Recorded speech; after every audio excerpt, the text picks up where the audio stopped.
come on, brother. Some years in music are good, some are great. And then there is 1965, a year so loaded with landmark songs that it barely seems possible they all happened in the same 12 months. Bob Dylan plugged in an electric guitar and rewrote the rules of what a pop song could say. The Beatles recorded Yesterday in a single evening session and accidentally made the most covered song in history. My independence seems to vanish in the haze. The Rolling Stones captured a riff from a dream and turned it into a generational anthem. I can't get no satisfaction. Motown was running at full power. Folk rock was born. Protest songs were climbing to #1. It was the year music stopped being entertainment and became something larger, a mirror, a weapon, a conversation the whole world was having at once. These are the 15 hits that made 1965 impossible to forget. 1. I Can't Get No Satisfaction. Keith Richards woke up one morning in a Florida hotel room to find his bedside cassette recorder spooled to the end. He rewound it, pressed play, and heard himself in a half-conscious, sleepy voice singing the opening line of one of the greatest rock songs ever written, followed by 40 minutes of his own snoring. He had no memory of recording it. That 3-note guitar riff, dreamed up in the night while Richards slept through it, became the foundation of Satisfaction. I can't get no satisfaction 'cause I tried. The song that transformed the Rolling Stones from a novelty British act into the most dangerous band in America. Jagger wrote the verses by a Florida swimming pool. The whole thing was recorded in a single session in May 1965, and by July it had hit #1. Rock and roll had a new center of gravity, and it had arrived while its author was unconscious. 2. Yesterday, Paul McCartney woke up one morning with a complete melody playing in his head, so fully formed that he spent weeks asking everyone whether he'd accidentally stolen it from somewhere. Oh, yesterday came suddenly. Why she? He called it scrambled eggs while searching for lyrics, and when the words finally arrived, the result was so unlike anything the Beatles had recorded before that the other three essentially stepped aside. Ringo said drums would make no sense. John and George agreed there was no point adding guitars, and McCartney recorded it alone with his acoustic guitar and a string quartet arranged by George Martin. The Beatles buried it near the end of Help. In America, Capitol released it as a single. Yesterday spent 4 weeks at #1 and became the most covered song in the history of recorded music, with over 2,000 versions. 3. Like a Rolling Stone. Columbia Records' sales team heard the 6-minute and 34-second recording and flatly refused to release it as a single.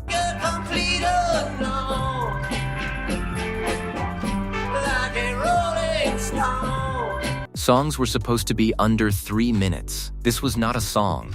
It was an argument, a sermon, an accusation, a wall of sound with a sneering organ, and Dylan's voice dripping contempt for everything polite and comfortable and safe. The only reason it reached radio was that a Columbia coordinator secretly slipped a studio acetate to a DJ at a Manhattan nightclub in mid-July. The crowd reaction was so overwhelming that 2 radio DJs called Columbia the next day demanding copies. The label relented, cut the track across 2 sides of a 45, and watched it climb to #2 on the Billboard charts, blocked from #1 only by the Beatles' help. 4. My Girl. Smokey Robinson had written the song for his wife, Mary Wells, but something about it felt too large for that context. Too warm, too full of sunshine, too architecturally perfect to belong to any one person's love story. Dreaming how she used to be when she was my girl. He handed it to the Temptations and suggested that David Ruffin, their newest and least established member, take the lead vocal. Ruffin had never fronted a song before. The moment he opened with the now iconic line, "I've got sunshine on a cloudy day," it was clear that something permanent had just been created. Bassist James Jamerson's 3-note opening riff, laid down by the Motown house band, the Funk Brothers, set a pulse that sounded less like music and more like a heartbeat. My Girl hit #1 in March 1965, spent 6 weeks atop the R&B chart, and became the song that defined Motown's entire emotional range in a single recording. 5. You've Lost That Lovin' Feelin'.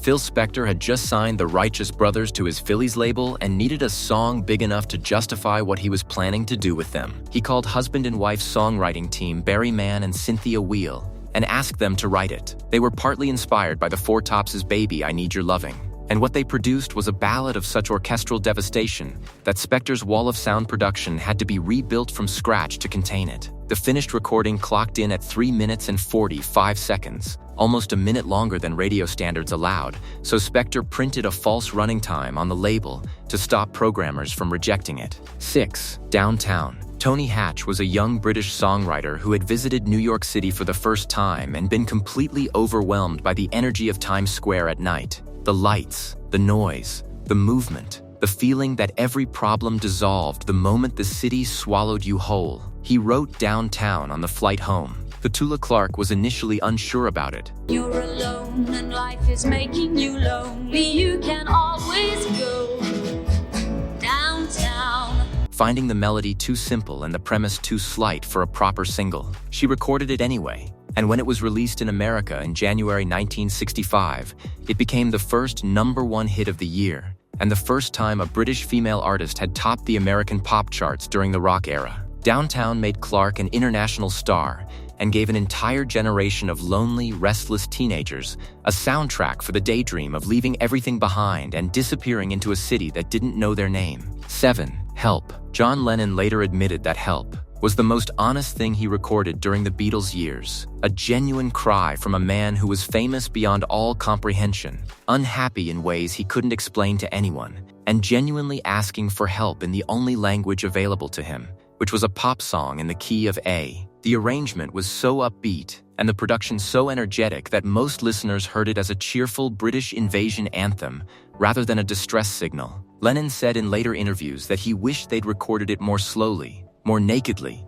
in a way that let the desperation show through. Help, spent 3 weeks at #1 in America in the summer of 1965, was used as the title of their second film and stands now as one of the most quietly confessional chart toppers in rock history. 8.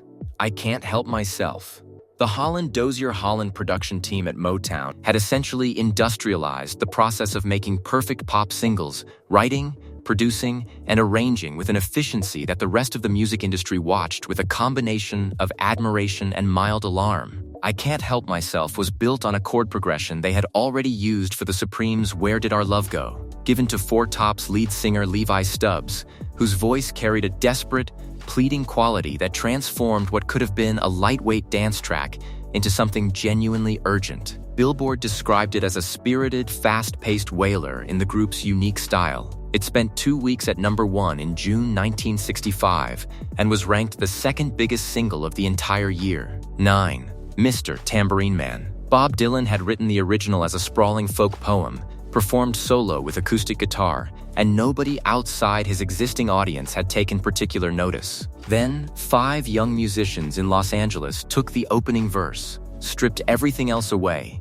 ran it through Roger McGuinn's 12-string Rickenbacker guitar, wrapped it in 3-part harmony, and invented an entirely new genre of music in a single afternoon session. Hey, Mr. Tambourine Man, play a song for me. The term folk rock was coined specifically to describe what the Byards had done to Dylan's song. When it was released in April 1965, it hit #1 in both America and the United Kingdom, and sent every record label scrambling to find their own version of what had just happened. Dylan heard it and immediately began rethinking what he wanted to do with electric instruments. 10. Eve of Destruction. P.F. Sloan wrote the song as a raw Dylan-style indictment of Vietnam, racism, and generational despair, then offered it to the Byards, who turned it down, and the Turtles, who recorded it but sat on the recording. Barry Maguire, a folk singer fresh out of the New Christy Minstrels, recorded it in 3 days in July 1965, with the Wrecking Crew backing him. The vocals on the tape were a rough first pass. Maguire intended to polish them later. A copy was leaked to a Los Angeles radio DJ before that happened. Maguire received a phone call on a Monday morning telling him to turn on the radio. His unfinished rough take recording was already on air,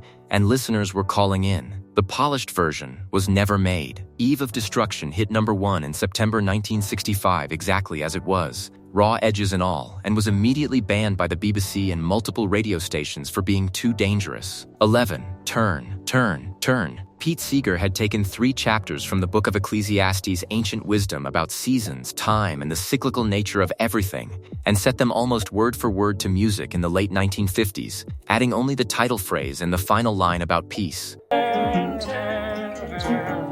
There is a season, turn, turn, turn. The Byards gave it the same electric 12-string Rickenbacker treatment they had given Dylan's Mr. Tambourine Man, building the song around a guitar intro that McGinn practiced so obsessively he wore grooves into his fingertips. Released in October 1965, it hit #1 in December, a 3,000-year-old text from the Bible becoming the most played song in America at the precise moment the country was tearing itself apart over Vietnam. The timing made the message feel less like ancient scripture and more like a direct address to the present moment, which is probably why it worked so completely. 12. I Got You Babe. Sonny Bono and Cher were broke, unknown, and living in a small Hollywood apartment when Sonny wrote the song overnight after a record producer told them their act would never work. The whole premise was considered wrong, a duo where the man sang off-key and the woman sang lead, performing a deliberately naive love song at a time when the industry was chasing sophisticated production and complex arrangements. Babe, I got you, babe. I got you, babe. Sonny built the song around their actual dynamic Cher's deep, rich voice, carrying the emotional weight, while Sonny's unpolished delivery gave it a warm authenticity that felt completely different from anything else on radio that summer. Released in July 1965, I Got You Babe hit #1 in both America and the United Kingdom, and turned Sonny and Cher into household names overnight. The couple who couldn't get arrested in April were the biggest act in America by August. 13. Crying in the Chapel. Elvis had actually recorded this gospel song back in 1960. During a session that yielded material his label immediately decided wasn't commercial enough to release. It sat in the vault for 5 years, while the music world changed entirely around it. The British invasion arrived, folk rock was born, protest songs were topping the charts. Then Urca quietly released the 5-year-old recording in April 1965 with no particular expectation about what would happen. What happened was that American radio listeners, surrounded by a year of seismic musical change, responded to Elvis's humble, sincere vocal performance on a simple gospel song with an intensity nobody anticipated. Crying in the Chapel climbed to #3 on the Billboard Hot 100 and became one of his biggest hits in years, proving that a voice as elemental as Elvis's needed no production tricks to cut through whatever noise surrounded it. 14. Stop. In the Name of Love. The Supremes had already achieved a level of success that most artists spend entire careers chasing 5 consecutive #1 singles between 1964 and early 1965, a run so dominant it had made them the most commercially successful act in America. Stop. In the Name of Love arrived in March 1965 as the 6th link in that chain, built on a Holland-Dozier Holland arrangement of such precise, controlled tension that the opening drum fill alone was enough to stop conversations in rooms across America. Diana Ross delivered the lead vocal with a surface of composed elegance that barely contained something raw underneath. The hand gesture that accompanied the performance on television, arm extended, palm out, stop, became one of the most imitated moves in pop music history. 15. Help Me. Rhonda. Brian Wilson had been pushing the Beach Boys towards something more ambitious and emotionally complex, but the pressure of the singles market meant that every album needed a chart-ready hit. Help Me Rhonda was recorded in 2 versions, a slower album take that Wilson preferred, and a faster, more commercially aggressive single version driven by Al Jardine's lead vocal that the label wanted. The label won. Released in April 1965, the single shot to #1 and became the Beach Boys' second chart topper after I Get Around. What makes the song remarkable in retrospect is the layered harmonies, the meticulous studio architecture, the sense of a producer hearing something in his head that the technology of 1965 could barely contain. Help Me. Rhonda was the last straightforwardly commercial single before Wilson began the sessions that would eventually become Pet Sounds, and it sounds now like a man saying goodbye to one version of himself. Alley become Pet Sounds, and it sounds now like a man saying goodbye to one version of himself. 15 songs, 12 months, 1 year that somehow contained the birth of folk rock, the most covered song in history, the greatest protest anthem ever recorded, Motown at full power, and Dylan going electric and changing everything forever. 1965 didn't just produce great music, it produced music that still sounds like it was made yesterday. Which one hits hardest for you? Drop it in the comments and subscribe for more deep dives into the years that defined what music could be.